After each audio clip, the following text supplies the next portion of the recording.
I decided to buy a house at the age of 21. Why I bought the house, what my plans are, what my renovation plans are, and what the process was like, and how I saved up the money to do this in case anyone else wants to do something similar to this. Obviously buying a house is like not an easy thing, and you do need a deposit saved up and you need a steady income to be able to buy the house. So for me, I'm pretty open about talking about like my finances and stuff.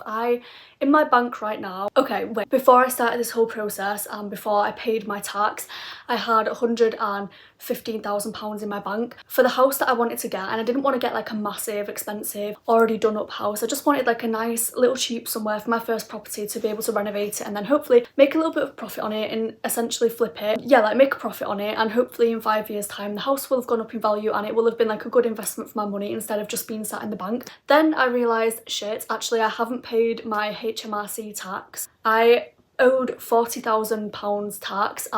This was a bit of a kick to the stomach because by this point I'd already started going through with the house sale and I'd overestimated how much money I actually had to do the renovation, and I realised I actually don't have as much money as I thought I would have to do the renovation. The house deposit was £20,000 and I'm paying around £6,000 for legal fees, which is a hell of a lot of money. So in total, to get the house, to get a mortgage on the house, it's going to have cost about 26,000. Yeah, I feel a bit sick saying that. Definitely to buy a house you need that base funds, so I would say anywhere, it depends what kind of house you want to get. Like the house I was buying, like I said, it's run down, it's on an ex-council estate, and it was only 100, I say only, like it's a lot of money compared to how much houses are in this climate and this year. It was only £150,000. It was just over a 10% deposit that I decided to put down, and a lot of mortgage lenders need you to put like over 10% or at least 10%. That's the finance side of it. Now on to why I want to buy the house. Obviously as like an investment, I want to renovate it and then do it up, and then either one, rent it out to other people and have like a steady monthly income, meaning that I can go travelling or I can like move to a city and still be getting monthly income from that property. Second option is to just sell it on and like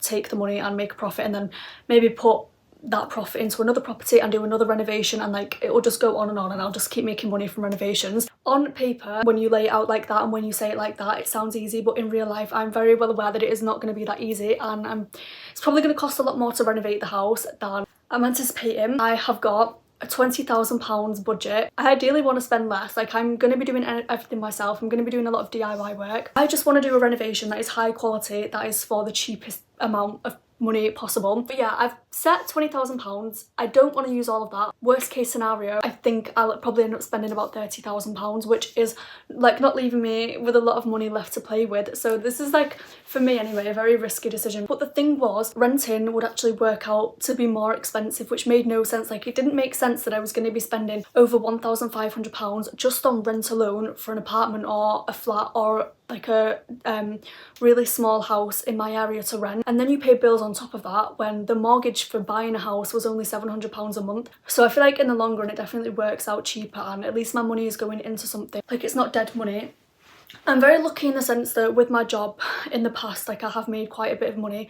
My monthly income has gone down a lot now, but a few years ago, back in lockdown, I was making about £10,000 a month, but I was smart with that money. Instead of going out and spending it on an expensive car, expensive bags, or going out drinking, because I don't even really enjoy going out drinking, I saved all of my money and I put it into an investment account. I would definitely say, instead of just having your money sat in a bank account, I'm not a financial advisor, okay, I don't want to give anyone financial advice and it be wrong, but I would say definitely don't just have your money sat there in a bank account. Put it into an ISA or something that's gonna like make a higher percent of interest. It's never going to be like a lot of money to the point that you're going to be able to quit your job, but it's more money than you would get with it just being sat in the bank. Save and save and save as much money as you possibly can, even if that means like cutting down on takeaways, which I definitely did, cutting down on clothes and cutting down on makeup.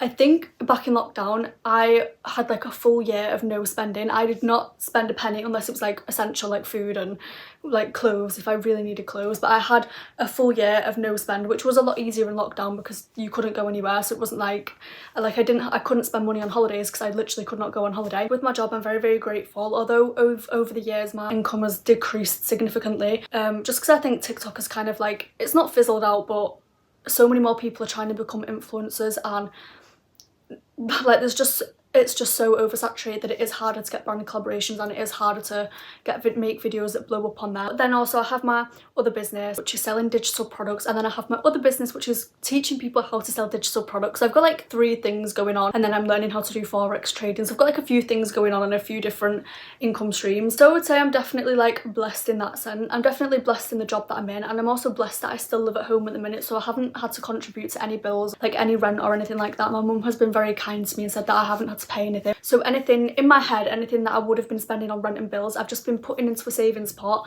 and that's how I saved up for the house deposit. Now onto my renovation plans, because I did a video on TikTok saying these are my plans, and people were asking what app did you do this on, how did you make this? So first of all, I'm gonna speak about Canva. I use Canva for everything. It's basically a free design software. I just wanted to plan out my renovation in like a mood board way, so that when I'm renovating I can look back on it and think, oh yeah, that's what I wanted, oh yeah, that's what I wanted to do. I just created a new document and I'll put it on the screen actually. I've done like a new page per room, so bedroom, kitchen, living room, office.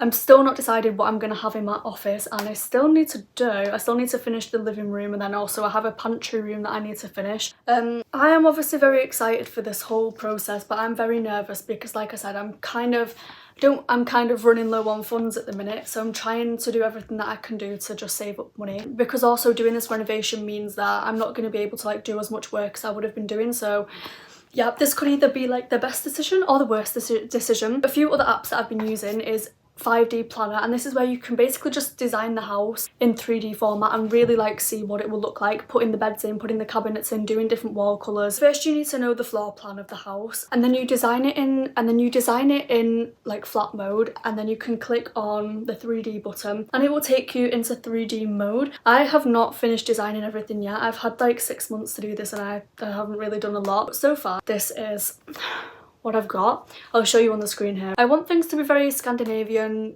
and chic, light and airy. I want white walls. I'm going to try and steer away from anything beige or grey because I know that went out of trend so quickly. I'm just going to try and keep things very neutral and hopefully timeless. I should, fingers crossed, be moving in by the end of January and we can start with the renovation. If you want to see the renovation videos, they will be on this account. I'm going to be doing daily vlogs, weekly vlogs, monthly vlogs, updates like room tours and tips and tricks on doing DIY renovations for half the price. But yeah, god, this is so exciting. I never thought that I would be sat here saying at 21 I'm buying a house, and I'm honestly still not sure if it's the right decision. Every single night I go to bed thinking, am I about to make like the biggest mistake ever, because it's a lot of money.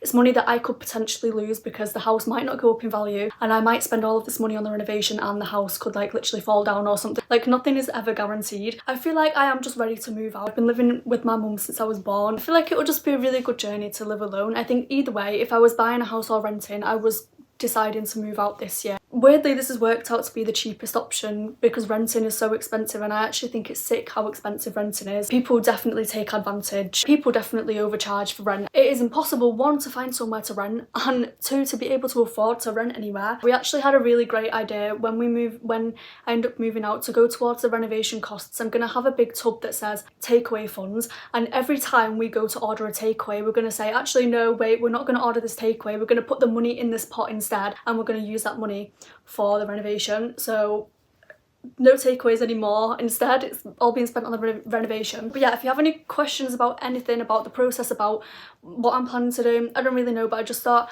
I'd do like a little introduction video to explain what I'm doing and what this account is for. And if you want to see anything renovation or DIY content, subscribe to this channel because there's going to be a lot more coming. Thank you from the bottom of my heart, like thank you so much for making this a possibility, because I would never have expected this to happen. 5 years ago, I was literally on benefits. I was in and out of hospital on antidepressants. If you would have told me 5 years ago, Anya, you are about to buy a house and start like this whole chapter, I would have said, no, I'm probably not even going to be here. Like, life has just done a 360 and I couldn't be more grateful. I don't want to brag about it. I just want to like take you all on the journey because it is something that everyone can do, and hopefully it can inspire a few people to start saving up for that house deposit that they want. And I'll see you for the next video. Hopefully it will actually be a renovation video.